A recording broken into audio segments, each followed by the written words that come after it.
පිංහතුනි අද දවසේ අපි මේ බුද්ධ ශාසනය තුළ ප්‍රත්‍යලාභී භික්‍ෂූන් වහන්සේලා අතරින් අග්‍රස්ථානය ලබපු ඒ උතුම් සීවලී මහරහතන් වහන්සේගේ චරිතාපදානය උන්වහන්සේගේ ජීවිත කතාව පාරමී පුරාගෙනාපු මේ මහා පින්වන්ත මහරහතන් වහන්සේගේ ජීවිත කතාව ඇසුරෙනුයි අද මේ උතුම් ධර්ම දේශනාව ඔබට ශ්‍රවණය කරන්න වාසනාව සැලසෙන. පිංහතුනේ බුදුරජාණන් වහන්සේ සම්මා සම්බුද්ධත්වයට පත්වීම පිණිස උන්වහන්සේගේ හිතේ යම් දවසක සිතුවිල්ලක් වීරියවන්ත ප්‍රාර්ථනයක් හිතේ ඇතිවුණානං එදා පටන් විසි අසංකේය කල්පලක්ෂයක් පුරාවට ඒ සිතුවිල්ල ඉලක්ක කරගෙන උන්වහන්සේ පාරමී ධර්ම පුරන්න පටන් ගත්තා. ඒ අතර මනෝප්‍ර නිධානයත් වාක්ප්‍ර නිධානයත් වසයෙන් සොලසා සංකීය කල්පලක්ෂයක් තිස්සේ මනසින් බුදුබව ප්‍රාර්ථනා කරමින් මනෝප්‍ර නිධානයත් වචනයෙන් බුදුබව ප්‍රාර්ථනා කරමින් වාක්ප්‍ර නිධානයක් සම්පූර්ණ කරන්නට යෙදුණ. ඊට පස්සේ තමයි දීපංකර බුදුරජාණන් වහන්සේ පහළ විච්ච කාලේ සුමේද තාපසයාණන් වහන්සේ හැටියට නියත විවරණ ලබන්න තරං මහා පින්වන්ත කෙනෙක් හැටියට ඉපදිලා හිටියේ වාක්ප්‍ර නිධානයත් මනෝප්‍ර නිධානයත් සොලසා සංකීය කල්පලක්ෂයක් තිස්සේ සම්පූර්ණ කිරීමේ ප්‍රතිඵලයක් හැටියටයි. එදා දීපංකර බුදුරජාණන් වහන්සේගේ මේ සුමේද තාපසයාණන් වහන්සේ හැටියට ඒ පුරණ ලද පාරමී ධර්මයන්ගේ ප්‍රතිඵලයක් හැටියට දීපංකර බුදුරජාණන් වහන්සේට තමන්ගේ ජීවිතේම පූජා කරලා නියත විවරණ ලැබුවා අනාගතේ සාරා සංකේය කල්පලක්ෂයක් යනතැර ගෞතම නමින් සම්මා සම්බුදුරජාණන් වහන්සේ නමක් බවට පත්වෙන්නේ මෙන්න මේ මහා පින්වන්ත කෙනා කියල්. දීපංකර බුදුරජාණන් වහන්සේගෙන් විවරණ ගත්ත දවසේ ඉඳං දාන සීල නෛෂ්ක්‍රම්‍ය ප්‍රඥා විරිය ඉවසීම සත්‍ය අධිෂ්ඨාන මෛත්‍රී උපේක්ඛාදී මේ දසපාරමී ධර්මයන් පාරමී උපපාරමී පරමත්ත පාරමී හැටියට ජීවිත පරිත්‍යාගයෙන් දියුණු කරගෙන සාරා සංකේය කල්පලක්ෂයක් පුරා පාරමී ධර්ම දියුණු කරන්න පටන් ගත්තා. ඔය අතර මීට අසංකීයකුත් කල්පලක්ෂයකට පෙර අග්‍රශ්‍රාවක දෙනම පාරමී ධර්ම සම්පූර්ණ කරන්න පටන් ගත්තා. ඒ වගේමයි මේ ගෞතම බුද්ධ ශාසනය තුළ 80 මහා ශ්‍රාවකාදී තනතුරු ලබන මහා පින්වන්ත පිරිස මීට කල්පලක්ෂයකට පෙර පියුමතුරා බුදුරජාණන් වහන්සේගේ බුද්ධ ශාසනයේ කාලේ ඉඳන් පාරමී ධර්ම පුරන්න පටන් ගත්තා. ඒ අතර පියුමතුරා බුදුරජාණන් වහන්සේ මීට කල්පලක්ෂයකට පෙර ලෝතුරා සම්මා සම්බුද්ධත්වයට පත්වෙලා වැඩ සිටිද්දී ඒ කාලේ ජයන්ත නමින් රජ කෙනෙක් හැටියට රජකම් කෙරුවා මහා පින්වන්ත කෙනෙක්. මේ ජයන්ත රජතුමා පියුමතුරා බුදුරජාණන් වහන්සේ ඇතුළු බුද්ධ ප්‍රමුඛ සංඝයාට දානයක් පූජා කරලා අවසන් වෙච්ච වෙලාවේ එදා පියුමතුරා බුදුරජාණන් වහන්සේ තමන්ගේ සංඝ පිරිස අතරින් එක්තරා මහා පින්වන්ත ස්වාමීන් වහන්සේ නමකට අගතනතුරක් ලබා දුන්නා.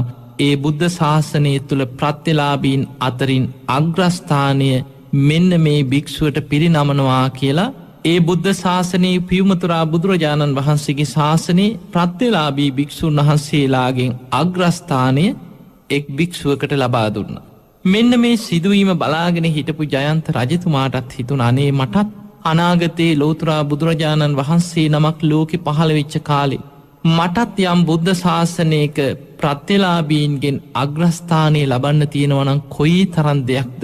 ඒ සිතුවිල්ලෙන් පියුමතුරා බුදුරජාණන් වහන්සේට වන්දනා කළ ආරාධනයක් කරා ස්වාමීනී භාග්‍යතුන් වහන්ස හෙට දවසේ පටන් දින 7ක් මගේ රාජමාලිගාවෙන් පිරිනමන දානය පිළිගන්න සේක්වා බුද්ධ ප්‍රමුඛ සංඝයාටම දින 7ක් මම දානය පූජා කරනවා කියලා දානයට ආරාධනා කළා. බුදුරජාණන් වහන්සේ මේ ආරාධනය පිළිගත්තා. මේ ජයන්ත රජතුමා බොහෝම සද්ධාවෙන් ගෞරවයෙන් සියතින්ම අර ප්‍රාර්ථනයේ හිතේ දරාගෙන පියුමතුරා බුදුරජාණන් වහන්සේ ඇතුළු සංඝ පිරිසට දින 7ක් පුරා දානය පූජා කරලා ඒ දානයෙන් අවසානයේ බුදුරජාණන් වහන්සේගේ සිරිපතුල් අල්ලගෙන මේ ප්‍රාර්ථනාව අධිෂ්ඨානය සිහිපත් කරා. ස්වාමීනී භාග්‍යතුන් වහන්ස මගේ හිතේ තියෙන්නේ මේ දිව්‍ය ආදී සැප සම්පත් ලබන්න නෙමෙයි මම මේ දානය පූජා කරේ. අනාගතයේ යම් බුද්ධ ශාසනයක මටත් ප්‍රත්‍යලාභී භික්ෂුන් වහන්සේලා අතරින් අග්‍රස්ථානය ලබන්න මේ දානමේ පින මට උපකාර වේවා කියලා මේ ප්‍රාර්ථනය සිහිපත් කෙරෙව්වා. පියමතුරා බුදුරජාණන් වහන්සේ අනාගත ඥානයෙන් බැලුවා මේ ජයන්ත රජතුමාගේ ප්‍රාර්ථනය ඉෂ්ට වෙනවද. මේ බුදුරජාණන් වහන්සේ දැක්ක අනාගතයේ කල්ප ලක්ෂයක් ගිය තැන. ගෞතම නමින් බුදුරජාණන් වහන්සේ නමක් ලෝකෙ පහළ වෙනවා. අන්නේ කාලයේ මේ රජතුමා සීවලී නමින් ඉපදිලා පැවිදි බවට පත්වෙලා උතුම් අරහත්වයට පත්වෙලා ගෞතම බුද්ධ ශාසනය තුළ ප්‍රත්‍යලාබී භික්‍ෂූන් වහන්සේලා අතරින් අග්‍රස්ථානය ලබනෝ. එදා පියුමතුරා බුදුරජාණන් වහන්සේගෙන් තමයි ඉස්සරලාම විවරණය ලබාගත්තේ මේ මහා පින්වන්ත කෙනා මේ ප්‍රාර්ථනය හිතේ දරාගෙන. එදා පටන් බොහෝම සද්ධාවෙන් මේ ප්‍රාර්ථනී හිතේ ඇතුව පින්දහම් කරන්න පටන්ගත්තා. බුද්ධ ප්‍රමුඛ සංඝයාට සඟ පිරිස්සොල්ට දුගී මගේ යාචකයන්ට බෑනොකයා තමන්ගෙන් යමක් ඉල්ලගෙන එන ඕනෑම කෙනෙකුට තමන්ගේ තියෙන ධනයෙන් ධර්මිෂ්ට උපයා සපයාගත්ත දේවල්වලින් දන් පැන් පූජා කරමින් මේ ප්‍රාර්ථනාව සිහිපත් කරගෙන සසරේ පින්දහම් කරන්න පටන්ගත්තා. මේ පින්දහම් කරගෙන එන කාලය තුළ බොහෝ වෙලාවල්ලොල්ට මනුස්සලෝකෙන් දිව්‍යලෝකයට දිව්‍යලෝකෙන් බ්‍රහ්ම ලෝකයට ඉපදමින් ආපු නිසා කල්ප ලක්ෂයක් කියන කාලය තාම කෙටි කාලයක් වගේ ගෙවීගෙන ගියා. පිංගතුනී බොහෝ මහරහතන් වහන්සේලාගේ ජීවිතවල ගත්තහම උන්වහන්සේලා කෙලෙස් සහිතව මේ පාරමී ධර්ම පුරාගෙන යන අතරතුර යම් යම් ආත්ම භාවවල දුගතියේ අපායවල්වල වැටිච්ච අවස්ථාවන් ගැන අපිට බුද්ධ දේශනාවලින් මහරහත්තන් වහන්සේලාගේ චරිත කතාවලින් දකින්නට ලැබෙනවා. නමුත් මේ ජයන්ත රජතුමා බොහෝ සද්ධාවෙන් දානාදී පින්දහම් කරගෙන ආපු නිසා මේ කල්ප ලක්ෂයක් තුළ සුගති සහිත ලෝකේම ඉපදෙමින් දිව්‍ය ලෝකෙන් බ්‍රහ්ම ලෝකයට ආයිමත් මනුස්ස ලෝකයට පැමිණෙමින් පින්දහම් කරගෙන අතරතුර මීට කල්ප 90කට කලින් විපස්සී බුදුරජාණන් වහන්සේ පහළවෙච්ච කාලේ දිව්‍ය ලෝකේ ඉඳන් මනුස්ස ලෝකයට පැමිණිලා බොහෝම සද්ධාවන්ත කෙනෙක් හැටියට පවුලක ඉපදිලා හිටියා. විපස්සී බුදුරජාණන් වහන්සේගේ පියාණන් තමයි බන්දුම කියන රජතුමා.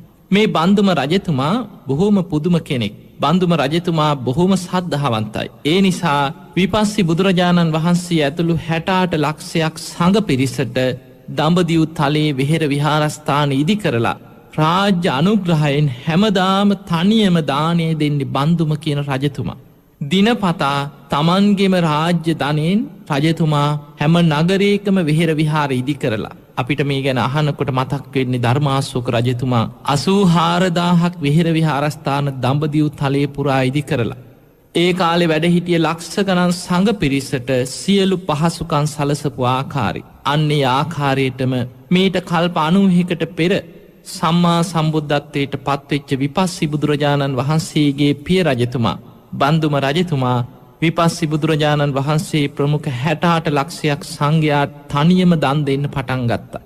නගරවාසීන්ට දානයක් දී ගන්න පුළුවන්කමක් නැහැ. රජතුමාමයි දන් දෙන්නේ. අන්තිමට නගරවාසීන් එකතු වෙලා උද්ඝෝෂණයක් කරා නගරවාසීන්ට බුද්ධ ප්‍රමුඛ සංඝයාට දානි දෙන්න ඕන කියලා. නගරවාසීන්ගේ උද්ඝෝෂණය නිසා රජතුමාට සිද්ධ වුණා නගරවාසීන්ටත් බුද්ධ ප්‍රමුඛ සංඝයාටම දන් දෙන්න අවස්ථාවක් සලසන්න.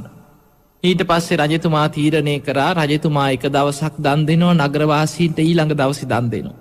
මේ විදිහට මාරුවෙන් මාරුවට දානේ පූජා කරන්න අවසරයක් ලබාගත්තා නගරේ මිනිස්සු උද්ඝෝෂණය කරලා.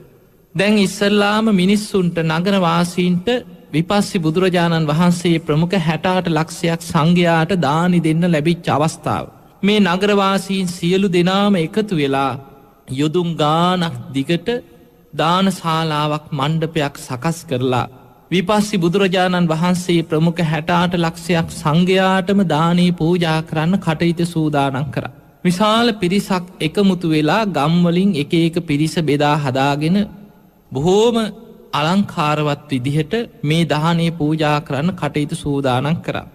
ඔවුන් කතිකාවක් ඇති කරගත්තා අපට ඉස්සල්ලාම ලැබිච්ච දානේ. ඒ නිසා මෙන්න මේ දේ මදි නොකියා මෙන්න මේ දේ අඩුයි කියලා කියන්න බැරි වෙන්න සියලු දේවල් වලින් අංග සම්පූර්ණ වෙච්ච දානයක් විපස්සී බුදුරජාණන් වහන්සේ ප්‍රමුඛ 68 ලක්ෂයක් සංඝයාටම අපි පූජා කරගන්නට ඕනේ. ඒ වෙලාවේ මේ දානයට කටයුතු සියල්ල සූදානම් කරගෙන යන අතරතුර එක දෙයක් දානයට අඩු වුණා. ඒ තමයි දීකිරි ඒ වගේම මී පැණි. මෙන්න මේ දේවල් දානයට අඩුවන. ඒ වෙලාවෙ කෙනෙක් මොකද කරේ කහවනු 1000ක් දීලා තරුණයෙක්ව පිටත් කරලා ඇරියා කොහෙන් හරි කමක් නෑ කහවනු 1000කට හරි කමක් නෑ දීකිරි මී පැණි ටිකකුයි හොයාගෙන ඉන්න මේ සංඝ පිරිසටත් බුදුරජාණන් වහන්සේටත් දාණයෙන් පස්සේ පූජා කරන්න. ඒ වෙලාවේ මේ තරුණයා කහවනු 1000ක් අරන් දීකිරි මී පැණි හොයාගෙන යනකොට ඔන්න අර සසරේ මහා පින්කම් කරගෙන ආපු මේ පින්වන්ත කෙනාට මහා වනාන්තරයක් හරහා නගරයට ඇතුල් වෙලා එනකොට මගදී දඬුවැල් බෑ මීවදයක් හමු වුණා.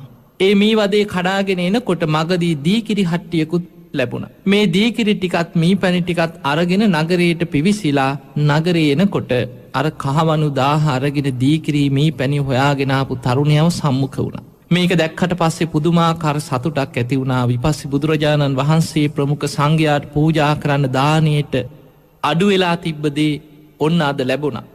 ඔහු ගිහිල්ලා අර කෙනා හමු වෙලා කියනවා පින්වත කහවණුවක් දෙන්නම් ඔය දීකිරි ටිකයි මී පැණි ටිකයි මට ලබා දෙන්න.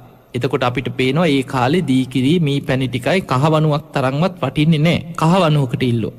මේ තරුණයා කියා හිටියා නෑ මං කහවණුවකට මේක දෙන්නේ නැහැ කියලා. ඊට පස්සේ කහවණු 2කට ඉල්ලුවා 3කට ඉල්ලුවා 10කට යනකම් ඉල්ලුවා ඒත් දෙන්න බෑ කිව්වා. අන්තිමට කහවණු 100කට ඉල්ලුවා ඒත් බෑ කිව්වා. අන්තිමට මෙහිම වැඩි වෙලා අතේ තිබ්බේ කහවණු 1000යි කහවණු 1000කට හරි දෙන්න බැයිද කියලා ඇහුවා. ඒ වෙලේ මේ තරුණයා කල්පනා කරා කහවණුවක් තරම්වත් වටින්නේ නැති මේ දීකිරි හට්ටියයි මේ මී පැණි ටිකයි කහවණු 1000කට ඉල්ලන්නේ මොකටද? ඔහු ඇහුවා මට ඇත්තම කියන්න කහවණුවක් තරම්වත් වටින්නේ නැති මේ දීකිරි මී පැණි ටිකයි කහවණු 1000කට ඔබ ඉල්ලන්නේ මොකටද?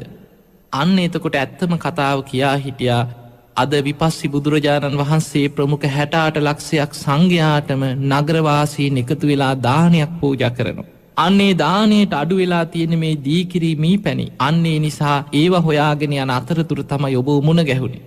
ඒ වෙලේ මේ තරුණයා ඉල්ලීමක් කරා එහෙමනම් මට කහවණු එපා.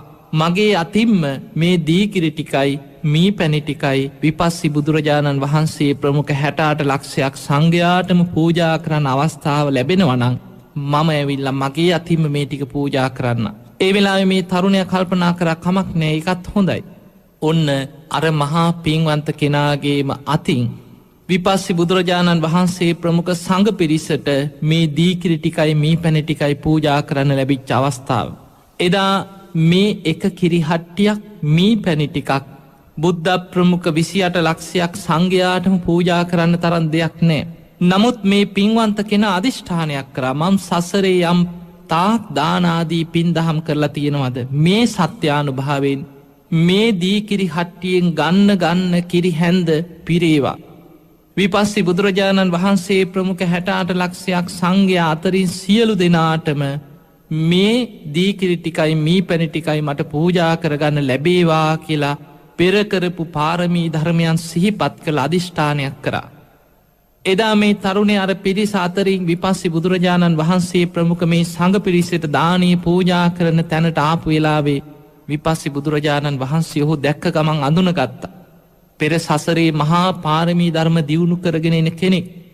අනාගතේ මීට කල්ප 90කට පස්සේ ලෝතුරා බුදුරජාණන් වහන්සේ නමක් ගෞතම නමින් ලෝකේ පහළ වෙන කාලේ ප්‍රත්තිලාභී භික්ෂූන් වහන්සේලා අතරින් අගතනතුරු ලබන මහා පින්වන්ත කෙනා. මේ කෙනාගේ හිතේ තියෙන අදිෂ්ඨානයත් විපස්සී බුදුරජාණන් වහන්සේ දැකලා බුදුරජාණන් වහන්සේත් අදිෂ්ඨාන කරා මේ පින්වන්ත තරුණයාට තමන්ගේ අතේ තියෙන මේ දීකිරි හට්ටිය මේ බුද්ධ ප්‍රමුඛ සියලු සංඝ පිරිසටම පූජා කරන්න ලැබේවා ගන්න හැන්ද පිරේවා කියලා බුදුරජාණන් වහන්සේත් අදිෂ්ඨානයක් කරා. එදා මහා පුදුම දෙයක් සිද්ධ වුණා. අර බුද්ධ ප්‍රමුඛ 28 ලක්ෂයක් සංඝයාටම මේ දීකිරි හට්ටියයි මී පැණි ටිකයි පූජා කරගන්න අවස්ථාව ලැබුණා. පූජා කරනකොට ගන්න හැන්ද පිරෙනවා. ඒ නිසා විපස්සී බුදුරජාණන් වහන්සේ ප්‍රමුඛ 68 ලක්ෂයක් සංඝයාටම මේ දානීය පූජා කරගන්න අවස්ථාව ලැබුණා. ගන්න හැන්ද පිරෙනවා. සියලු දෙනාම මේ ප්‍රාතිහාරය බලාගෙන හිටිය මහා පින්වන්ත කෙනෙක් කියලා. ඔන්න ඔය විදිහට ඒ බුද්ධ ශාසනය තුලත් පින් දහම් රැස් කරගන්නට යෙදුණා. මේ විදිහට පින් දහම් රැස් කරගෙන දිව්‍ය ලෝකෙ ඉපදිලා ඉන්න කාලේ ආයමත් එක ආත්ම භාවයක මනුස්ස ලෝකයට පැමිණිලා රජ පවුලක රාජ කුමාරයෙක් හැටියට ඉපදුනා. ඒ වෙනකොට බුද්ධ ශාසනයක් ලෝකෙ පැවතිච්ච කාලයක් නෙමේ. පසේ බුදුරජාණන් වහන්සේලා වැඩ ඉන්න කාලයක්. එක්තරා පසේ බුදුරජාණන් වහන්සේ නමක් නිතරම අහසින් වැඩම කරලා මේ මාලිගාවට වැඩම කරලා දානේ පිළි අරගෙන ගන්ධ මාදන පර්වතයට වැඩම කරනවා.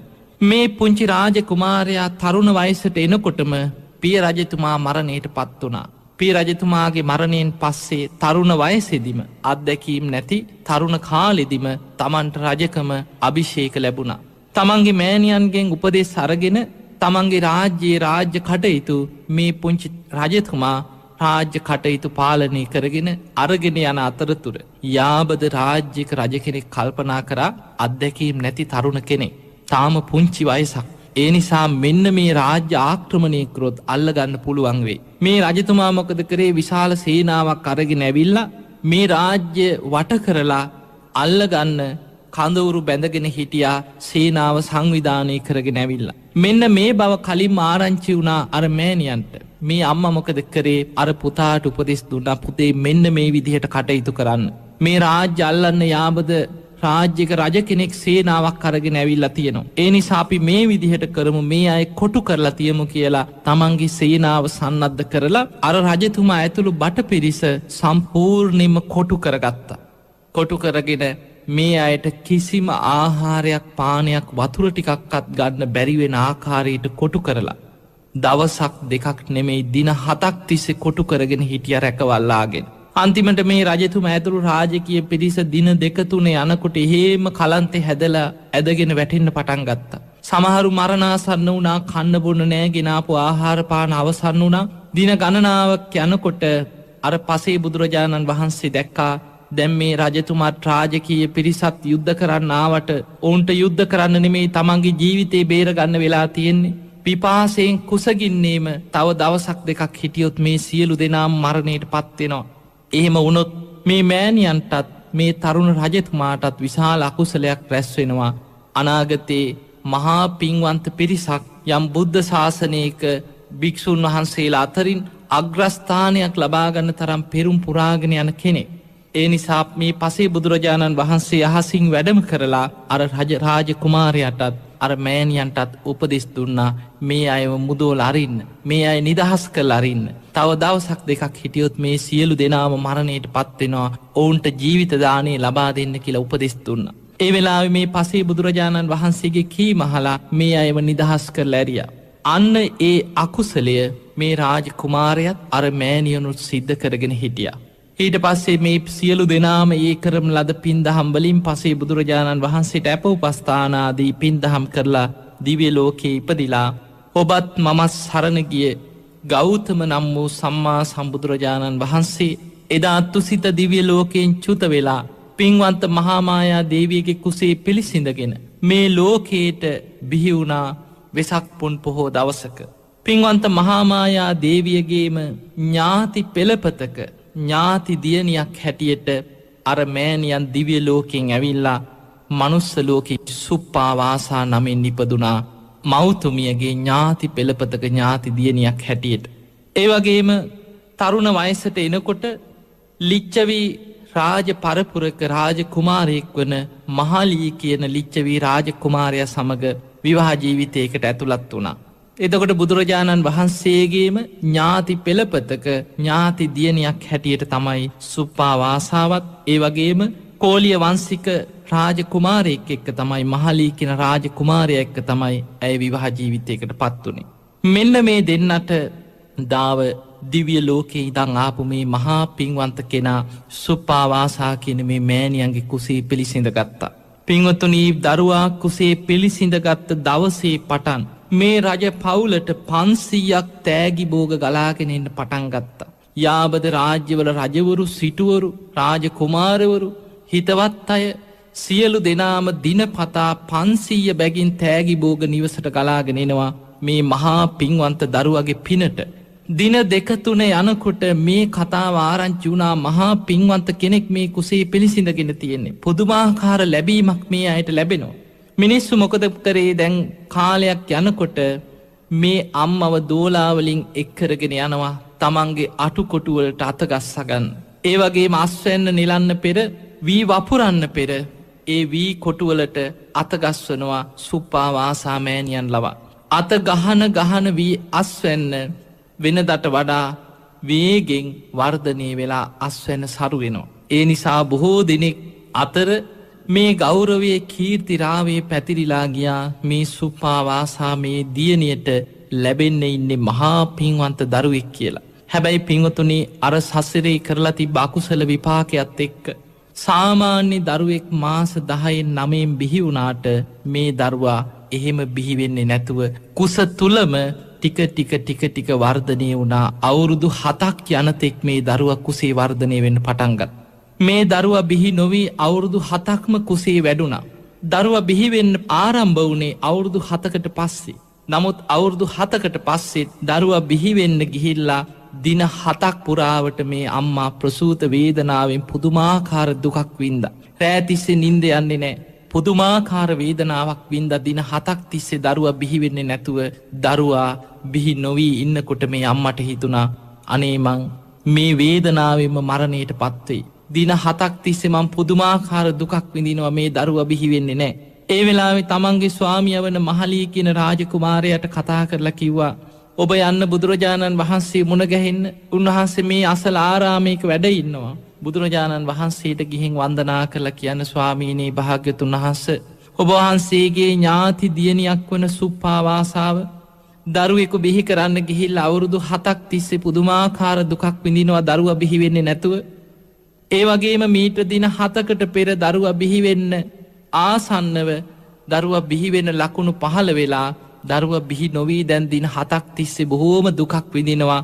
ඒ නිසා ස්වාමීනී භාග්‍යතුන් වහන්සේ බුද්ධ ප්‍රමුඛ සංඝයා සමගින් මාලිගාවට වැඩම කරලා ජීව මතක දානයක් මට පූජා කරගන්න ඕනේ. ඒ නිසා ජීව මතක දානයට වැඩම කරන සේක්වා කියලා බුදුරජාණන් වහන්සේට ආරාධනා කරන්න කිව්වා.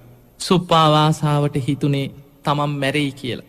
ඒ නිසා බුදුරජාණන් වහන්සේට ආරාධනා කරේ ජීව මතක දානයකට තමන් මැරෙන්න පෙර අනේ මට බුදුරජාණන් වහන්සේට දානයක් පූජා කරගන්න ඕනේ කියලා දානයක් නිවසේ පූජා කරවන්න ආරාධනයක් කරා. ඒ වෙලාවේ මහලී කියන රාජකුමාරයාට කියා හිටියා ඔබ මේ ආරාධනාව කරනකොට බුදුරජාණන් වහන්සේගේ බුදුමුවින් යම් වචනයක් පිට වෙනවා නම් අන්න ඒක හොඳට මතක තියාගෙන ඇවිල්ලා මට ආපහු කියන්න කිව්වා. මේ මහලී කියන රාජකුමාරයා දුවගෙන ගියා බුදුරජාණන් වහන්සේව මුණ ගැහෙන්න. ගිහින් උන්වහන්සේ වැඩ ඉන්න ගන්ධ කුටියට ගිහිල්ලා වන්දනා කරලා එකත් පසකින් වාඩි වෙලා බුදුරජාණන් වහන්සේට වැඳගෙන කියනවා ස්වාමීනී භාග්‍යතුන් වහන්සේ ඔබ වහන්සේගේ ඥාති දියණියක් වන සුප්පාවාසා දරුවෙක් බිහි කරන්න ගිහිල්ලා බොහෝම අසාධ්‍යව දැන් දින 7ක් වෙනවා දරුවා බිහි වෙන්නේ නැහැ. අවුරුදු 7ක් තිස්සේ මේ දරුවා කුසේ වර්ධනය වෙලා ස්වාමීනී භාග්‍යතුන් වහන්සේ බුද්ධ ප්‍රමුඛ සංඝයාටම ජීව මතක දානයකට ආරාධනා කරන්න කිව්වා. මේ ආරාධනාව පිළිගන්න සේක්වා කියලා මේ කාරණේ සිහිපත් කරනකොට බුදුරජාණන් වහන්සේගේ බුදුමුවින් පිට වුණා සුඛිනී හෝතු සුප්පාවාසා කෝලිය දීතා. මේ සුප්පාවාසා කෝලිය දියණිය සුවපත් වේවා සුවපත් දරුවෙකු බිහි වේවා කියලා බුදුමුවින් ආශිර්වාද වාක්‍යයක් පිට වුණා. මේ වචනය බුදුරජාණන් වහන්සේගේ බුදුමුවින් පිට වෙනවත් සමගම අර දින 7ක් පුරා දැනිච්ච ඒ වේදනාව සුවපත් වෙලා කිසිම වේදනාවක් නැතුව ඒ සැනින් දරුවා බිහි වුණා. මහලී කියන මේ රාජකුමාරයා බුදුරජාණන් වහන්සේට වන්දනා කරලා මේ ආරාධනාව කරලා ආපහු මේ කාරණේ මතක තියාගෙන රාජමාලිගාවට යනකොට දැනගත්තා දරුවා බිහි වෙලා කිසිම වේදනාවක් නැතුව. බුදුරජාණන් වහන්සේගේ මේ ආශිර්වාදයේ බලයෙන්මයි මේ දරුවා බිහි වුණේ. ඒ වෙලාවේ සුප්පාවාසාව කියා හිටියා මහලී රාජකුමාරයාට ඔබ ආයෙමත් යන්න. මම ආරාධනා කරේ මගේ ජීව මතක දානයට මම ජීවත් වෙයි කියලා හිතුවේ නෑ. ඒ නිසා දරුවා කිසිම වේදනාවක් නෙමෙයි දින 7ක් පුරා බුද්ධ ප්‍රමුඛ සංඝයාටම මේ මාලිගාවට දානයට වැඩම කරන සේක්වා කියලා ආයෙමත් ගිහින් දින 7කට දානයට ආරාධනා කරන්නයි කිව්වා. මහලී රාජකුමාරයා පුදුමාකාර සතුටකින් දුවගෙන ආවා බුද්ධ ප්‍රමුඛ සංඝයාටම දින 7කට දානයට ආරාධනා කරන්න. ඒ ඇවිල්ලා මේ ආරාධනාව කරනකොට තවත් පුදුම දෙයක් සිදු වෙලා තිබුණා. ඒ තමයි ඊට ටික වෙලාවකට කලින් බ්‍රාහ්මණයෙක් ඇවිල්ලා දින 7ක්ම දානයට ආරාධනා කරලා බුදුරජාණන් වහන්සේ ආරාධනාව පිළි අරගෙන තිබුණා. ඒ වෙලාවේ බුදුරජාණන් වහන්සේ මේ මහලී කියන මේ රාජකුමාරයට කියා හිටියා තමන්ගේ ඥාති දියණියක් මහා පින්වන්ත දරුවෙක් මේ බුද්ධ ශාසනයට අනාගතයේ මේ ශාසනයේම එළිය කරන මහා පින්වන්ත කෙනෙක්. ඒ නිසා බුදුරජාණන් වහන්සේ මුගලන් මහරහතන් වහන්සේට කතා කරා. කතා කළ මුගලන් මහරහතන් වහන්සේට පැවරුවා මොග්ගල්ලානේ මීට ටික වෙලාවකට කලින් පැමිණිලා දින 7ක්ම දානයට ආරාධනා කරපු මේ බ්‍රාහ්මණයාගේ නිවසට ඔබ යන්න කීවා. ගිහිල්ලා මේ බ්‍රාහ්මණයාට සිහිපත් කරන්න කිව්වා ඔබේ දාන ආරාධනාව බුදුරජාණන් වහන්සේගේ ඉල්ලීම පිට තව දින 7ක් ආපස්සට යොදන්න කැමතිද කියලා ඔහුට සිහිපත් කරන්න. ඒ නිසා මේ මහලී කියන රාජකුමාරයාට අද පටන් දින 7ක් මේ දානේ බාර දීලා කලින් දානයට ආරාධනා කරපු මේ බ්‍රාහ්මණයාගෙන් ඉල්ලීමක් කරන්න කිව්වා ඔහුගේ දානේ තව සතියකින් පස්සට දාන්න. ඒ වෙලාවේ මුගලන් හාමුදුරු මේ බ්‍රාහ්මණයාගේ නිවසට ගියා. ගිහිල්ලා මේ කාරණේ කියනකොට ඔහු ඒකට කැමති වුණේ නැහැ. ඔහු කරුණු 3ක් කියා හිටියා. ස්වාමීනි ඔබ වහන්සේ ඔය කියන ඉල්ලීමට මං එකඟ වෙනවා. ඔබ වහන්සේ කරුණු 3කට මට අප වෙන්නට ඕනේ කිව්වා. ඒ තමයි මේ දානයට ගෙනාපු බඩුමුට්ටු එළවලු සතියක් යනකම් මේවා නරක් නොවි කුණු නොවි තියාගන්න පුළුවන්ද කියලා ඔබ වහන්සේට. ඊළඟට සතියක් යනතෙක් මගේ ජීවිතයට අනතුරක් වෙන්නේ නැහැ කියලා ඔබ වහන්සේට සහතික වෙන්න පුළුවන්ද කියලා ඇහුවා. ඊළඟ කාරණේ තමයි සතියක් යනතෙක් දානේ සතියකින් පස්සට දාන්න නම් මගේ සද්ධාව සතියක් යනතෙක් වෙනස් වෙන්නේ නැහැ කියලා ඔබ වහන්සේට සහතික වෙන්න පුළුවන්ද ඇහුවා. අන්නේ වෙලාවේ මුගලන් මහරහතන් වහන්සේ කියන බ්‍රාහ්මණිය ඔය කරුණු 3න් කරුණු 2කට මට අප වෙන්න පුළුවන් කිව්වා. මගේ 이르දි බලෙන් ඔය ගෙනාපු ආහාර පාන වියලි ආහාර එළවලු වර්ග තියෙනවා නම් ඒවා නරක් නොවි සතියක් යනතෙක් තියාගන්න මම අදිෂ්ඨාන කරලා ඒවා ආරක්ෂා කරලා දෙන්න. ඒ වගේම ඔබේ ජීවිතයට සතියක් යනතෙක් අනතුරක් නම් සිද්ධ වෙන්නේ නැහැ කියලා අනාගත ඥාණයෙන් බලලා ඒ පොරොන්දුවත් ඔබට දෙන්න. හැබැයි සද්ධාව රැක ගැනීම ඔබම කරගන්න ඕන දෙයක්. ඔබේ සද්ධාවට නම් මට අප වෙන්න පුළුවන් කමක් නැහැ කිව්වා. මේ කරුණු 2කට මුගලන් මහරහතන් වහන්සේ පොරොන්දු වෙච්ච නිසා මේ බ්‍රාහ්මණයා එකඟ වුණා. එහෙමනම් කමක් නැහැ. මේ දාණය මේ සතියෙන් පස්සේ ඊළඟ සතියේ ඉඳන් සතියක් පුරා මම දානේ පූජා කරනවා කියලා ඔහු එකඟ කරගත්තා. ඔහු එකඟ කරගෙන මේ දාණය මහලී කියන රාජකුමාරයාට බාර දුන්නා. එදා බුදුරජාණන් වහන්සේ ප්‍රමුඛ සාරිපුත්ත මොග්ගල්ලාන මහරහතන් වහන්සේලා බොහෝ පිරිසකුත් මේ පුංචි කුමාරයා ඉපදිච්ච මහලී රාජකුමාරයාගේ රාජමාලිගාවට දානයට වැඩම කරා. දින 7ක් පුරා බුද්ධ ප්‍රමුඛ සංඝයාටම මේ දානේ පූජා කරා. පිංගුතුනි ඉපදිච්ච ගමම්ම කතා කරපු දරුවන් අතරින් මේ සීවලී කුමාරයා කියන්නේ ඉපදිච්ච ගමම්ම කතා කරපු දරුවෙක්. ඉපදිච්ච ගමන් කතා කරා කිව්වට සාමාන්‍ය දරුවෙක් උපදින විදිහට නෙමෙයි මේ දරුවා ඉපදුනේ. සාමාන්‍ය දරුවෙක් ඔබ දන්නවා ඉපදෙනකොට කොයිතරම් පුංචිද කියලා. සාමාන්‍ය දරුවෙක් ඉපදිච්ච ගමන් ඇවිද ගන්න පුළුවන් කමක් නැහැ. පොඩි දරුවෙක් හැටියටයි උපදින්නේ. නමුත් මේ සීවලී කුමාරයා ඉපදුනේ අවුරුදු 7ක් තිස්සේ කුසේ වර්ධනය වෙලා. ඒ නිසා අවුරුදු 7ක් වයස ඇති කෙනෙකුගේ ස්වරූපයටම වැඩිලා විශාල දරුවෙක් හැටියට කියන්නේ අවුරුදු 7ක වයසක දරුවෙකුගේ ප්‍රමාණයෙන්ම තමයි මේ දරුවා කුසෙන් බිහි වුනේ. ඒ නිසා ඉපදිච්ච ගමම්ම කතා කරා ඉපදිච්ච ගමම්ම ඇවිදපු දරුවෙක් තමයි සීවලී කියන කුමාරයා. තමන්ගේ ශරීරයේ රන්වන් පාටින් යුක්තයි. ඒ නිසා අර දෙමව්පියන් ඥාතීන් මේ දරුවට සීවලී කියන නම යෙදුවා. දරුවා ඉපදිලා ඉපදිච්ච දවසේ ඉඳන් දින 7ක් පුරා මේ මාලිගාවේ බුද්ධ ප්‍රමුඛ සංඝයාටම දානේ පූජා කරා. 7 වෙනි දවසේ මේ දානේ පූජා කරනකොට මේ පුංචි දරුවත් ඇවිල්ලා අර බුද්ධ ප්‍රමුඛ සංඝයාට දානේ පූජා කරනකොට සාරිපුත්ත මහරහතන් වහන්සේ ළඟට වෙලා හිටියා මේ පුංචි සීවලි කුමාරයා. සාරිපුත්ත මහරහතන් වහන්සේ බොහෝම කරුණාවෙන් මේ පුංචි දරුවාත් සමග කතා බහ කරනවා.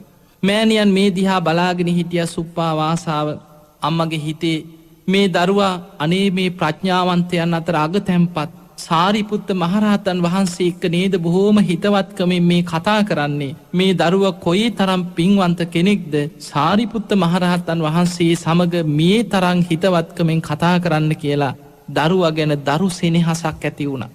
ඒ වෙලාවේ බුදුරජාණන් වහන්සේ දැක්කා අර සුප්පා වාසාවගේ හිතේ දරුවා ගැන ඇතිවෙච්ච සෙනෙහස. පිංගතුනි සුප්පා වාසාවත් මහලී කියන රාජකුමාරයාත් විවාහ වෙන කාලේ වෙනකොටම සෝවාන් ඵලයට පත් වෙලා හිටපු බව ධර්මයේ සඳහන් වෙනවා. ඒ නිසා මේ දෙන්නම ධර්මාවබෝධයකින් හිටපු දෙන්නේ. බුදුරජාණන් වහන්සේ දැක්කා සුපාවාසාවට ධර්මාවබෝධය තිබුණත් මේ වෙලාවේ දරුවා ගැන ඇතිවෙච්ච දරු සෙනෙහස නිසා හිතේ යම් ප්‍රමාදයක් ඇති වුණා. ඒ වෙලේ බුදුරජාණන් වහන්සේ සිහිය උපදවන්න සුපාවාසාවගෙන් අහනවා දියණිය මේ වගේ දරුවන් තවත් ලැබෙනවට කැමතිද කියලා ඇහුවා. අනේ ස්වාමීනී මේ වගේ දරුවෝ තව 7 දෙනෙක් ලැබුණත් මම මේ දරුවන්ට නම් ආසයි කිව්වා. අන්න බලන්න අවුරුදු 7ක් තිස්සේ කුසේ මේ දරුවා තියාගෙන විඳපු දුක.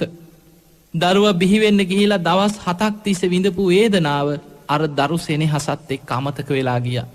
අන්න ඒ වෙලාවේ බුදුරජාණන් වහන්සේ ගාථාවක් ප්‍රකාශ කරා අසාතං සාත රූපේන පිය රූපේන අප්පිය දුක්ඛං සුඛස්ස රූපේන පමත්ත මතිවත්තති. අසාර දේවල් සරු විදිහට සාර දේවල් හැටියට වෙස්වලාගෙන පැමිණෙනවා.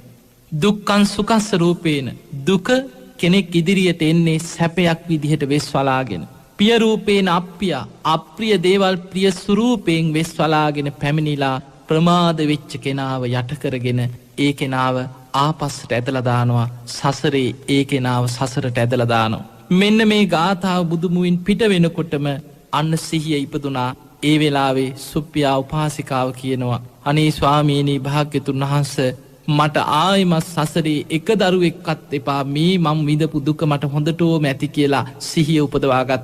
ඒ වෙලාවේ සාරිපුත්ත මහරහතන් වහන්සේ මේ පුංචි සීවලි කුමාරයාගෙන් අහනවා පුතේ කොහොමද සැපසනීප කොහොමද ඔබ සතුටින්ද ඉන්නේ කියලා. බලන්න මේ සසරේ කල්ප ලක්ෂයක් පුරා පාරමී පුරාගෙන ආපු මේ පින්වන්ත දරුවා සාරිපුත්ත මහරහතන් වහන්සේට කියනවා ස්වාමීනි මොන සනීපයක්ද මොන සැපයක්ද ලෝකුඹ නිරේ හිර වෙලා හිටියා වගේ අවුරුදු ගාණක් තිස්සේ දුක් විඳලා තමයි කිව්ව එළියට ආවේ. එතකොට බලන්න අර මව් කුසේ විඳපු දුක මේ දරුවගේ හිතේ පිහිටලා තිබුණා. සාරිපුත්ත හාමුදුරුවෝ ඇහුවා පුතේ පැවිදි වෙන්න කැමති නැද්ද? දෙමව්පියෝ අවසර දෙනවා නම් මම කැමතියි කිව්වා. ඒ වෙලාවේ මේ දෙමව්පියෝ බොහෝම සතුටෙන් මේ අවසරය ලබා දුන්න බුදුරජාණන් වහන්සේට මේ පුංචි දරුවව බාර කරා ස්වාමීනි භාග්‍යතුන් වහන්සේ මේ පුංචි දරුවා අවුරුදු 7ක් තිස්සේ කුසේ දරාගෙන දුක් විඳා. දවස් 7ක් තිස්සේ දරුවා බිහි වෙන්න ගිහිල්ලා මහා පුදුමාකාර වේදනාවක් වින්දා. මේ දරුවට සසර දුකින් නිදහස් වීම පිණිස ස්වාමීනී භාග්‍යතුන් වහන්සේ මේ ධර්ම දානයම ලබා දෙන සේක්වා මේ දරුවාව පැවිදි කරවන සේක්වා කියලා බුදුරජාණන් වහන්සේගේ අතට මේ පුංචි සීවලී කුමාරයව බුදුරජාණන් වහන්සේට ලබා දුන්න. බුදුරජාණන් වහන්සේ වෙලාවේ සාරිපුත්ත මහරහතන් වහන්සේට පැවරුවා සාරිපුත්තය මේ දරුවාව පැවිදි කරන්න කියලා. සාරිපුත්ත මහරහතන් වහන්සේ තමයි සීවලී කුමාරයව පැවිදි කරේ. සාරිපුත්ත මහරහතන් වහන්සේ සීවලී කුමාරයව එක්කරගෙන ගිහිල්ලා ඉපදිලා 7 වෙනි දවසේ තමයි පැවිදි කරන්න එක්කරගෙන ගියේ. එක්කරගෙන ගිහිල්ලා පැවිදි කරන්න සූදානම් වෙච්ච වෙලාවේ ඔබ දන්නවා ස්වාමීන් වහන්සේ නමක් පැවිදි කරනකොට ඉස්සරලාම පළවෙනි කෙස් රොද කපලා අතට දීලා සිහි කරන්න කියනවා කේසා ලෝමා නකා දන්තා තචෝ කියලා මේක පිළිකුල් වශයෙන් වඩන්න කියනවා. සාරිපුත්ත මහරහතන් වහන්සේ කියා හිටියා ඔබට බොහෝම ගැඹුරු ධර්ම දේශනාවක් අවශ්‍ය වෙන්නේ නෑ මේ වෙලාවේ. මව් කුසේ විඳපු දුකම සිහි කරලා මෙන්න මේ කෙස් රොද පිළිකුල් වශයෙන් සිහි කරන්න කියලා පළවෙනි කෙස් රොද කපලා අතට දුන්නා. මේ පුංචි සීවලී කුමාරයාට කේසා ලෝමා නකා දන්තා තචෝ මේක පිළිකුල් දෙයක් කියලා පිළිකුල් වශයෙන් සිහි කරන්න. පළවෙනි කෙස් රොද අතේ තියාගෙන පිළිකුල් වශයෙන් වඩනකොටම සක්කාය දිට්ඨි විචිකිච්ඡා සීලබ්බත පරාමාස ආදී ත්‍රිවිධ සංයෝජනයන් ප්‍රහාණය වෙලා සෝතාපන්න ඵලයට පත් වුණා. දෙවනි කෙස් රොද කපලා අතට දුන්නා පිළිකුල් වශයෙන් භාවනා වඩන්න කියලා. දෙවනි කෙස් රොද පිළිකුල් වශයෙන් වඩලා අවසන් වෙනකොට සකදාගාමි ඵලයට පත් වුණා. තුන්වෙනි කෙස් රොද කපලා අතට දුන්නා පිළිකුල් වශයෙන් වඩන්න කියලා. ඒ කෙස් රොද කපලා අවසන් වෙනකොට අනාගාමි ඵලයට පත් වුණා. හිස බාලා අවසන් වෙනකොට සිවුර පොරවන්නත් පෙරම උතුම් වූ අරහත් ඵලයට පත් වුණා. බලන්න පින්වත්නි කොයි තරම් පින්වන්ත කෙනෙක්ද. දරුවා ඉපදිලා දවස් 7යි. හැබැයි දවස් 7ක් වුණාට අවුරුදු 7කුත් දවස් 7ක වයසක් තිබුණා. මොකද මව් කුසේම අවුරුදු 7ක් තිස්සේ වැඩිච්ච දරුවෙක් නිසා. ඉපදිලා 7 වෙනි දවසේ තමයි මේ සීවලී කුමාරයා පැවිදි කරේ. පළවෙනි කෙස් රොද කපලා අතට දීලා ඒ කෙස් ටික අනිත්‍ය වශයෙන් සිහි කරලා අවසන් වෙනකොටම සෝවාන් ඵලයට පත් වුණා. දෙවනි කෙස් රොද පිළිකුල් වශයෙන් වඩලා අවසන් වෙනකොට සකදාගාමි වුණා. තුන්වෙනි කෙස් රොද කපලා ඒ ටික පිළිකුල් වශයෙන් වඩලා ධර්මයේ විමසනකොට අනාගාමී වුණා. හිස බාල අවසන් වෙනකොටම උතුම් අරහත්වයට පත් වුණා. සීවලී ස්වාමීන් වහන්සේට පැවිදි වෙච්ච දවසේ ඉඳන්ම පැවිදි වුණේම සිවුර කරට දාගත්තේ උතුම් අරහත්වයට පත් වෙලා. පැවිදි වෙච්ච දවසේ ඉඳන් දවසකට දාන 1000ක් ආරාමයට ලැබෙන්න පටන් ගත්ත මේ මහා පින්වන්ත කෙනාගේ පිනට. රජවරු, සිටුවරු, අමාත්‍යවරු, හිතවත් පිරිස දරුවක් කුසේ ඉන්න කාලේ ඉඳන් අම්මව දෝලාවක තියාගෙන අරගෙන ගිය අය වී අස්වැනුවලට අතගස්වල ආශිර්වාදේ ලබා ගන්න. අන්න මේ මහා පින්වන්ත කෙනා පැවිදි වෙලා අපේ අස්වැන්න සරුණේ මේ පින්වන්ත මෑණියෝ මේ අස්වැන්නට අත ගහපු නිසා අපිත් යම් දානේ අරගෙන කියලා දවසකට දාන 1000 බැගින් ලැබෙන්න පටන් ගත්තා. සීවලී මහරහතන් වහන්සේ ඒ දානේ පිළි අරගෙන දානේ ලැබෙන්නේ නැති ආරාම සෙනසුන් වලට සවැත් නුවර වැඩ ඉන්නේ නැති සවැත් නුවර පුරාම තියෙන ඈත ප්‍රදේශවල සෙනසුන් වලට පවා ඒ දානේ පිටත් කළ ඇරියා. ඒ නිසා දවසකට දාන 1000 ගානේ ලැබෙනකොට ඒ ප්‍රදේශයේ තිබ්බ සෑම ආරණ්‍යයකට සේනාසනයකට ස්වාමින් වහන්සේලා වැඩ ඉන්න හැම තැනකටම සීවලී මහරහතන් වහන්සේගේ පින නිසා සිව්පසයෙන් ඒ ලැබෙන දානමාන ආදිය ලැබුණා. මෙහෙම කාලයක් ගත වෙනකොට සීවලී මහරහතන් වහන්සේට හිතුණා මම මේ නගරවාසීව ඉන්නකොටමද මට මේ සියලු ලැබීම ලැබෙන්නේ. මහා වනාන්තරයට ගිහිල්ලා කාලයක් ඉඳලා බලන්නට ඕනේ. එතකොටත් මට මේ ලැබීම ලැබෙනවද කියලා. සීවලී මහරහතන් වහන්සේ බුදුරජාණන් වහන්සේට වන්දනා කළා. අවසරයක් ඉල්ලුවා ස්වාමීනි භාග්‍යතුන් වහන්සේ මට අවසර දෙන්න. මහා වනාන්තරයට ගිහිල්ලා ටික කාලයක් සති කීපයක් පුරාවට වනාන්තරයට ගිහිල්ලා ආපහු වැඩම කරන්න මට මේ ලැබෙන ලැබීම ලැබෙනවද කියලා බලන්න. ඒ වෙලාවේ සීවලී මහරහතන් වහන්සේ සමග 500ක් භික්ෂූන් වහන්සේලා මේ ගමනට එකතු වුණා. සීවලී මහරහතන් වහන්සේ හිමාල කන්ද ආශ්‍රිත වනාන්තර ප්‍රදේශයක් හරහා සති 7ක් පුරා මේ චාරිකාව වැඩම කරන්න බුදුරජාණන් වහන්සේගෙන් අවසර ලබාගෙන 500ක් භික්ෂූන් වහන්සේලා සමග සැවැත් නුවරින් පිටත් වෙලා බොහෝම දුරක් ගෙවාගෙන ගිහිල්ලා හිමාල කන්ද ආශ්‍රිතව ඒ කන්ද පටන්ගන්න මේ වනාන්තරයේ තුළ විශාල නුග ගහක් තිබුණා. මෙන්න මේ නුග ගහ යට එදා රාත්‍රී නවාතැන් අරගෙන උදෑසන අවදි වෙලා බලනකොට මේ මහ වනාන්තරයේ පුරා විමාන මවාගෙන දානශාලා මවාගෙන මේ නුග ගහට අධිග්‍රෝහිත දේවතාවරු මේ වනාන්තරයේ හිටිය දේවතාවරු දානය සකස් කරලා සීවලී මහරහතන් වහන්සේ ඇතුළු 500ක් භික්ෂූන් වහන්සේලාට දානයේ පූජා කරා. දානයේ පූජා කළ මේ දේවතාවරු ආරාධනා කරා ස්වාමීනී සතියක් මේ නුග ගහ අසල වැඩ සිටින සේක්වා. ඔබ වහන්සේලාට සිව්පසයෙන් ඒ සතිය පුරාම අපි අප උපස්ථාන කරන්නම් කියලා එදා මේ නුග ගහ අසල ඒ ප්‍රදේශයට අධිග්‍රෝහිත දේවතාවරු සතියක් පුරා සීවලී මහරහතන් වහන්සේ ඇතුළු 500ක් භික්ෂූන් වහන්සේලාට දානමාන ආදිය සකස් කරලා විමාන මවාගෙන දන්සැල් මවාගෙන දන්පැන් පූජා කරගත්තා.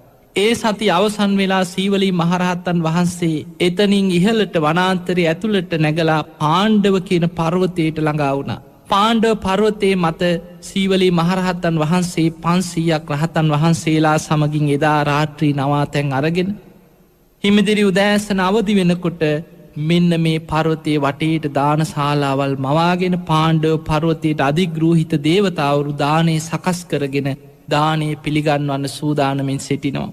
එදා සීවලී මහරහතන් වහන්සේ ඇතුළු 500ක් සංඝ පිරිසට දානය ඉතාම ප්‍රණීත ආකාරයට දිව්‍ය භෝජනවලින්ම දානය පූජා කරලා මේ දෙවිවරු ආරාධනා කරානී ස්වාමීනී සතියක්ම මේ පාණ්ඩව පර්වත මුදුනේ වැඩ සිටින සේක්වා සතියක් පුරාපට දානය පූජා කරන්නම අවසරේ ලැබෙන සේක්වා කියලා ආරාධනා කරා. සීවලී මහරහතන් වහන්සේ දෙවනි සතියම පාණ්ඩව පර්වතය ආශ්‍රිතව ඒ දේවතාවරුන්ගේ දන්පැන් පිළිගනිමින් සතියක් වැඩ ඉඳලා.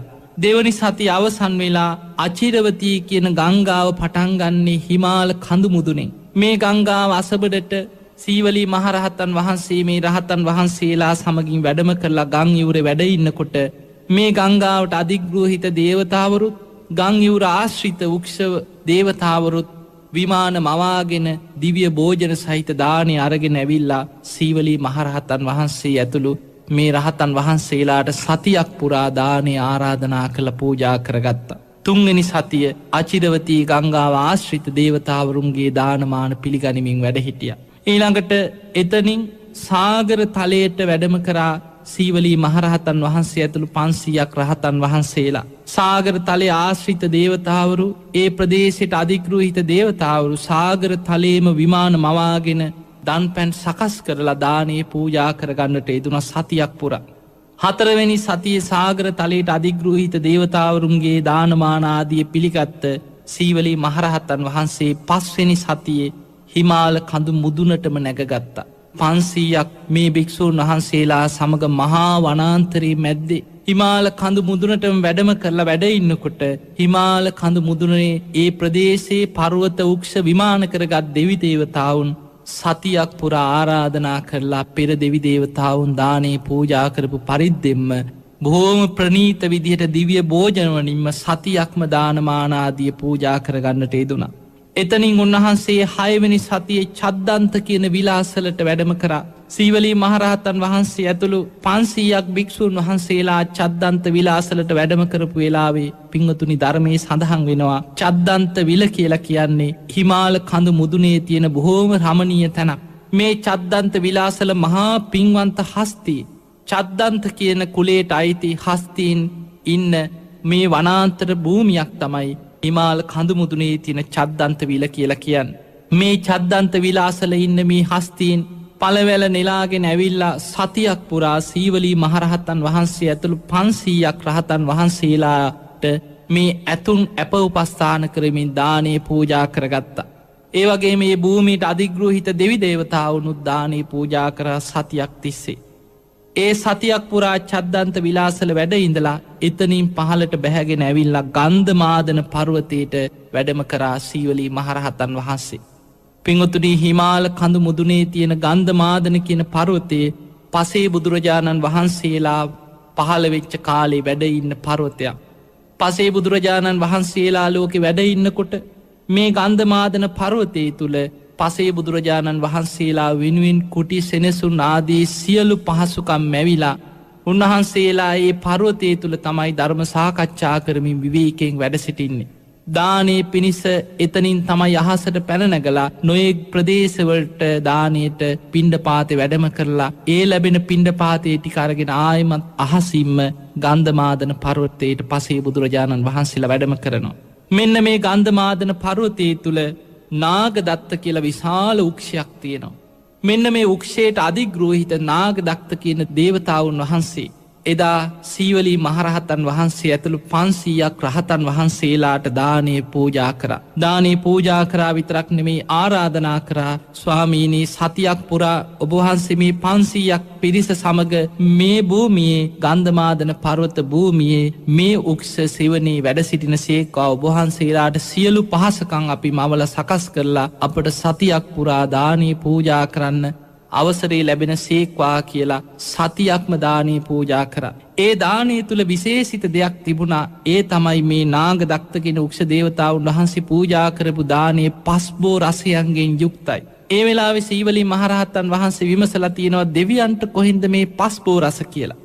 අන්න ඒ වෙලාවේ නාගදත්ත කියන මේ දේවතාවුන් වහන්සේ සීවලී මහරහතන් වහන්සේට කියලා තිනවා ස්වාමීනි මීට පෙර ආත්මයක මම මනුස්ස ලෝකෙ ඉපදිලා ඉන්නේ නැද්දී පස්බෝ රසයන්ගෙන්ම ඒ කාලේ වැඩ හිටිය බුද්ධ ප්‍රමුඛ සංඝයාටම දානේ පූජා කරා දුගී මගේ යාචකාදී බොහෝ පිරිසට පස්බෝ රසයෙන් දන් දුන්නා. අන්නේ පිනට අද මම උක්ෂ දේවතාවෙක් වෙලා මේ ප්‍රදේශේ වැඩ හිටියත් මට පස්බෝ රසයන් පහළ වෙනවා කියලා. එදා මේ නාගදත්ත කියන උක්ෂ දේවතාවා 7 වෙනි සතිය පුරාම සීවලී මහරහතන් වහන්සේ ඇතුළු 500ක් දෙනාට පස්බෝ රසයන්ගෙන්ම දානේ පූජා කරා. බලන්න පින්වතුනි මේ සති 7ක් පුරා සීවලී මහරහතන් වහන්සේ මහා වනාන්තරයේ මැදින් හිමාල කඳු මුදුන හරහා කරපු චාරිකාව. උන්වහන්සේ මේ ගමන පිටත් තුනේම වනාන්තරයේදී උන්වහන්සේට මේ ලැබීම තියෙනවාද කියලා බලන්න. පළවෙනි සතියේ නුගගහ අසල හිමාල කන්ද ආශ්‍රිතව වැඩ හිඳිද්දී සතියක්ම දේවතාවරු දානේ පූජා කරා. දෙවනි සතියේ පාණ්ඩව පර්වතයේ ආශ්‍රිතව වැඩ ඉන්නකොට ඒ ප්‍රදේශයේ දේවතාවරු සතියක්ම දානේ පූජා කරා. තුන්වෙනි සතිය අචිරවතී ගම් යුරේ වැඩ ඉන්නකොට ඒ ප්‍රදේශයට අධිග්‍රහිත දේවතාවරු විමාන මවාගෙන සතියක් දන් දුන්නා. 4වෙනි සතිය සාගර තලයට වැඩම කළා. ඒ ප්‍රදේශේ වැඩ ඉන්නකොට සාගර තලයට අධිග්‍රහිත දේවතාවරු විමාන මවාගෙන දන් දුන්නා. 5 වෙනි සතියේ හිමාල කඳු මුදුනටම නැගගත්ත වෙලාවේ ඒ කඳු මුදුනේ ඉන්න දේවතාවරු දන් පැන් පූජා කරගත්තා. 6 වෙනි සතියේ චද්දන්ත විලාසලට වැඩම කරපු වෙලාවේ චද්දන්ත ඇතුන් ඇතුළු දේවතාවරු සිව්පසයෙන් උන්වහන්සේලාට පළවැල නෙලාගෙන ඇවිල්ලා පූජා කරමින් දානමානාදිය පූජා කරගත්තා. 7 වෙනි සතියේ පසේ බුදුරජාණන් වහන්සේලා වෙනුවෙන්ම මැවිච්ච ගන්ධමාදන පර්වතයට වැඩම කරපු වෙලාවේ ඒ පර්වතයේ නාග දක්ත කියන උක්ෂ දේවතාවා ඇතුළු දෙවිවරු දානය පූජා කරා. සති 7ක මේ චාරිකාව අවසන් කරලා සීවලී මහරහතන් වහන්සේ ඇතුළු රහතන් වහන්සේලා ආයමත් සැවැත් නුවරට වැඩම කරනකොට ඒ වෙනකොට තවත් සිදුවීමක් සිද්ධ වෙලා තිබ්බා. ඒ තමයි ඔබ අහලා ඇති සාරිපුත්ත මහරහතන් වහන්සේගේ බාලම සොහොයුරා තමයි රේවත ස්වාමීන් වහන්සේ. මේ රේවත කියන කෙනා පැවිදි වුණා. ඒ පැවිදි වුණෙත් මහා පුදුම සිදුවීමක්. තමන්ගේ අයියලා 3 දෙනා සාරිපුත්ත මහරහතන් වහන්සේ තමයි වැඩිමහල්ම සහෝදරයා. ඊළඟට චුන්ද මහරහතන් වහන්සේ, ඊළඟට උපසේන මහරහතන් වහන්සේ. මේ 3 දෙනාම ගිහි ජීවිතය අතහැරලා ගිහිල්ලා පැවිදි වෙලා අරහත්වයට පත් වුණා. අක්කලා 3 දෙනෙක් හිටියා. චාලා, උපචාලා, සිසු උපචාලා. ඒ 3 දෙනාගෙම නම් ඒ 3 දෙනාම ගිහි ජීවිත අතහැරලා ගිහිල්ලා භික්ෂුණීන් වහන්සේලා හැටියට පැවිදි වෙලා අරහත්වයට පත් වුණා. බාලම කෙනා තමයි රේවත කියන තරුණයා. තමන්ගේ අම්මා ඒ වෙනකොටත් මිත්‍යා දෘෂ්ටිය වැළඳගෙන බ්‍රාහ්මණ ආගම තමයි අදහගෙන හිටියේ. අම්මා බොහොම තරහින් හිටියා. දරුවෝ ඔක්කොම ගිහි ජීවිතය අතහැරලා පැවිදි වුණා. ඉතුරුනේ මේ රේවත කියන කෙනා විතරයි. මෙයත් මට නැති වෙයිද කියලා ගිහි ජීවිතයකට කොටු කරන්න ඕන නිසා ඉක්මනින් විවාහයක් සූදානම් කරලා තරුණ කාලෙදිම ඒ තරම් ලොකු වයසක් නැහැ. විවාහයක් පිණිස දෝලාවක තියාගෙන නෑදෑයෝ එක්ක එක්කරගෙන ගිහිල්ලා එදා විවාහ ගිවිසගත්ත දවස තමන් විවාහවෙච්ච අර දියණියට ඥාතිවරු සියලු දෙනාම ආශිර්වාද කරා. විවාහවෙච්ච දවසේ දුවේ ඔබටත් මිත්තනියට සිය දීර්ඝායුෂම ලැබේවා කියලා ඥාතිවරු ආශිර්වාදයක් කරා. අන්නේ වෙලාවේ මේ රේවත කියන කෙනා දැන් තමන්ගේ විවාහවෙච්ච බිරිඳට මේ නෑදෑයෝ ටික ආශිර්වාද කරා මිත්තනියට සිය දුවේ ඔබටත් දීර්ඝායුෂ ලැබේවා කිය. රේවත අහනවා මිත්තනිය තාම ජීවතුන් අතර ඉන්නවද ඇහුවා. ඉන්නවයි කීවා. එහෙනම් මට බලන්න පුළුවන්ද කියලා අර නෑදෑයන්ගෙන් ඇහුවා. එන්න පෙන්නන්න කියලා එක්කරගෙන ගියාගේ ඇතුළට. යනකොට ගෙදර වෙනම කාමරයක මිත්තනිය ඉන්නවා. අවුරුදු 120ක් ආයුෂ. වැරහැලි වෙලා ගිහිල්ලා ඇකිලිලා ඉන්නවා. එක තැන මල මුත්‍ර පහ වෙනවා. කෑම ටික කවන්න ඕනේ. බොහෝ දුකක් විඳිනවා. දැකපු ගමම්ම හිතුනා මිත්තනියට සේ දීර්ඝායුෂ ලැබේවා කියලා ආශිර්වාද කරේ. මම මේ විවාහ වෙච්ච කෙනාටත් මේ දේ වෙනවද කියලා ඇහුවා. ඔව් ඉතින් අවුරුදු 120ක්ම හිටියොත් මේ දේ වෙනවා කියෝ. ඒ වෙලේ හිතුණා අනේ මගේ අයියලා සාරිපුත්ත හාමුදුරු ගිහි ජීවිතය අතහැරලා පැවිදි වුණේ ඔන්න ඔය දුක දැකලාමයි. මගේ අක්කලා 3 දෙනාම චාලා, උපචාලා, සිසු උපචාලා 3 දෙනාම ගිහි ජීවිතය අතහැරලා පැවිදි වුණේ මේ සංසාර දුක දැකලාමයි. මම නම් ගිහි ජීවිතේ ඉන්නේ නෑ. මම පැනලා යනවා කියලා ඉදාම විවාහ වෙච්ච දවසේම අදිෂ්ඨානයක් ඇති කරගත්තා. එදා කොහොම හරි විවාහ වෙලා අර විවාහ වෙච්ච බිරිඳත් එක්ක දැන් දෝලාවකින් ඥාති පිරිස ආයෙමත් තමන්ගේ නගරයට එක්කරගෙන එන වෙලාවේ මගදී මට ටිකක් බඩේ අමාරුවක් තියෙනවා. මට කැලේට යන්න ඕන කිව්වා. ඒ වෙලාවේ දෝලාව ටිකක් නවත්තලා කැලේට ගියා. එක වතාවක් ගිහිල්ලා ආපහු ආවා. ඇවිල්ලා තව ටික දුරක් ගිහින් ගියා මගේ බඩ ටිකක් අමාරුයි. මට ආයෙමත් කැලේට යන්න ඕනේ. දෙවනි පාරත් ගිහින් ආවා. තුන්වෙනි වතාවේ දැනගත්ත දැන් නම් ඥාතීන් සැක කරන්නේ නෑ.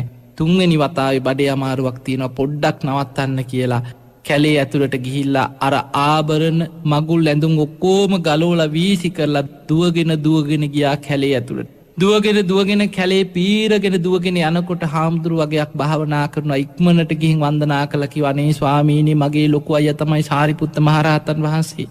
දෙවනි සහෝදරයා තමයි චුන්ද මහරහතන් වහන්සේ. තුන්වෙනි සහෝදරයා තමයි උපසේන මහරහතන් වහන්සේ. අනේ ස්වාමීනි මගේ අක්කලා 3 දෙනාම පැවිදි වෙලා රහත් වෙලා ඉන්නේ. මාව පැවිදි කරන සේක්වා කියලා ඉල්ලීමක් කරා. ඒ වෙනකොට සාරිපුත්ත මහරහතන් වහන්සේ කියලා තිබුණා කවුරු හරි ඇවිල්ලා කිව්වොත් මම සාරිපුත්ත හාමුදුරන්ගේ සහෝදරයා බාල සහෝදරයා කියලා පැවිදි කරන්න කියලා. ඒ වෙලාවේ මේ හාමුදුරුවෝ පැවිදි කරා. පැවිදි කරාට පස්සේ උපදෙස් අරගෙන උන්වහන්සේ කියා හිටියා දැන් මගේ නෑදෑයෝ මාව හොයාගෙන එයි. ඒ නිසා ඔබ වහන්සේලාගෙන් ඇහුවොත් ඔබ වහන්සේලා අසරණ වෙනවා.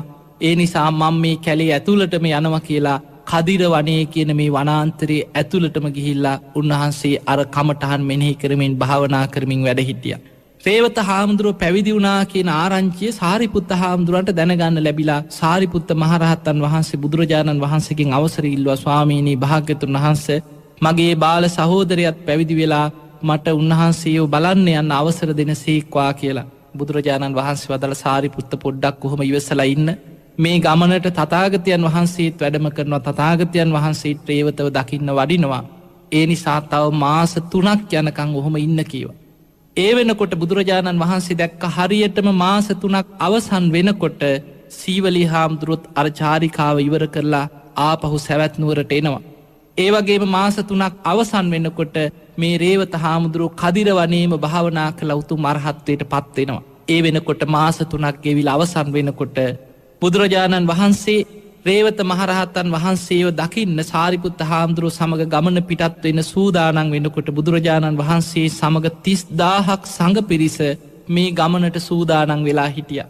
එදා සීවලී මහරහතන් වහන්සේ අර පිරිසත් සමග මහා වනාන්තරී හරහා ගිය චාරිකාව අවසන් කරලා ආපු වෙලාව.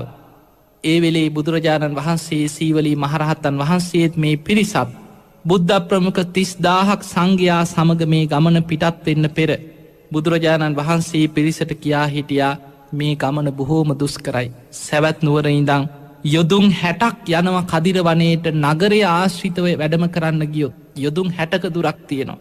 හැබැයි නගරය හරහා යනකොට බුද්ධ ප්‍රමුඛ 30000ක් සංඝයාටම දානමාන ලැබෙන්න පුළුවන්. හැබැයි දින 30ක් පමණ ගත වෙනවා බොහෝ දුරක් යන්න තියෙනවා. නමුත් මහා වනාන්තරයේ මැදින් යන්න ගමනක් තියෙනවා. ඒ වනාන්තරයේ මැදින් කදිර වනයේට යන්න පිටත් වුණොත් දින 15කින් ගමන අවසන් කරන්න පුළුවන්. යොදුන් 30ක වගේ දුරක් තියෙන හරියටම භාගයයි දුර. බුදුරජාණන් වහන්සේ ඒ වෙලාවේ තීරණය කරා සීවලී මහරහතන් වහන්සේ ඉන්න නිසා මට බයක් නෑ. මහා වනාන්තරයේ මැදින් බුද්ධ ප්‍රමුඛ 30000ක් සංඝයා පිරිවරාගෙන දින 15කින් කෙටියෙන් වනාන්තරයේ මැදින් යන්න පිටත් වුණා. අන්නේ පිටත් වෙච්ච ගමනේදී තමයි ගමන පිටත් වෙන්න පෙර බුද්ධ ප්‍රමුඛ 30000ක් සංඝයා පිරිවරාගෙන බුදුරජාණන් වහන්සේ මහා වනාන්තරයේ මැදින් කදිර වනයේට මේ රේවත හාමුදුරුව බලන්න වැඩම කරන ගමනේදී තමයි ගමන පිටත් වෙන්න පෙර ආනන්ද හාමුදුරන්ගෙන් අහන්නේ ආනන්ද මේ පිරිසේ සීවලිත් වැඩ ඉන්නව නේද කියලා. සීවලී හාමුදුරුව ඉන්නවා නම් මට බයක් නෑ කියලා බුදුරජාණන් වහන්සේ 30000ක් භික්ෂූන් වහන්සේලා පිරිවරාගෙන කදිර වනයේට මහා වනාන්තරයේ මැදින් පිට වුණා. මේ ගමන පිටත් වෙලා යනකොට මහා වනාන්තරයේදී බුද්ධ ප්‍රමුඛ 30000ක් සංඝයාටම වනාන්තරයට අධිග්‍රහිත දේවතාවරු විමාන මවාගෙන දන්සැල් මවාගෙන සීවලී මහරහතන් වහන්සේගේ ගුණ කියා දන් පැන් පූජා කරා. මොකද දෙවියන්ට බුද්ධ ප්‍රමුඛ 30000ක් සංඝයාට දින 15ක් තිස්සේ දානීය පූජා කරන්න ලැබුණේම සීවලී මහරහතන් වහන්සේගේ පින නිසායි. ඒ නිසා ගමනට දින 15ක් ගත වුණා. දින 15ක් බුද්ධ ප්‍රමුඛ 30000ක් සංඝයා කදිර වනයේ වැඩ ඉඳලා ආයෙමත් ආපහු සැවැත් නුවරට පිටත් වෙලා ආවෙත් මහා වනාන්තරයේ මැදින්. ඒ එනකොටත් බුද්ධ ප්‍රමුඛ 30000ක් සංඝයාටම දෙවියන් දානීය පූජා කරා සීවලී මහරහතන් වහන්සේගේ ගුණ කියා. අන්නේ ආපු ගමනේ තමයි ඒ ගමන අවසන් කරලා සැවැත් නුවරට ආපු වෙලාවේ බුදුරජාණන් වහන්සේ සංඝ පිරිස මැදදී සියලු දෙනා ඉදිරියේ බුදුරජාණන් වහන්සේ සීවලී මහරහතන් වහන්සේට අග්‍රස්ථානයක් පිරිනැමුවා. ඒත දක්කම් භික්ඛවේ මම ශාවකානම් භික්ඛූනම් ලාභීනම් යදිදන් සීවලී. මහණෙනි මගේ මේ ශාසනය තුල සිව්පසලාභී භික්ෂූන් වහන්සේලා අතරින් සීවලී මහරහතන් වහන්සේම අග්‍රයි කියලා සීවලී මහරහතන් වහන්සේට සිව්පසලාභී භික්ෂූන් වහන්සේලා අතරින් අග්‍රස්ථානය පිරිනැමුවේ අන්නේ වනාන්තරේ හරහා ගිය ගමන අවසන් කළ වැඩම කරාට පස්සේ. සීවලී මහරහතන් වහන්සේ බොහෝ කාලයක් වැඩ ඉඳලා උන්වහන්සේ පිරිනිවන් පාවදාලා උන්වහන්සේගේ පිරිනිවන් පෑමෙන් පසුව යම් තැනක සීවලී මහරහතන් වහන්සේගේ ධාතුන් වහන්සේ නමක් පවා වැඩ ඉන්නවනං ඒ සියලු දෙනාටම ඒ ලාභය ලැබෙන බව එදා ඉදම්ම අද දක්වාම බොහෝ දෙනෙක්ගේ විශ්වාසි පවතිනවා. ඒ නිසා පින්වතුනි මේ බුද්ධ ශාසනය තුල සිව්පසලාභී මහරහතන් වහන්සේලාගෙන් අග්‍රස්ථානය ලැබූ ඒ සීවලී මහරහතන් වහන්සේට මම නමස්කාර කරමි. මාගේ නමස්කාරය වේවා කියලා අපි හදවතින්ම ඒ මහරහත්තන් වහන්සේට වන්දනා කරමු.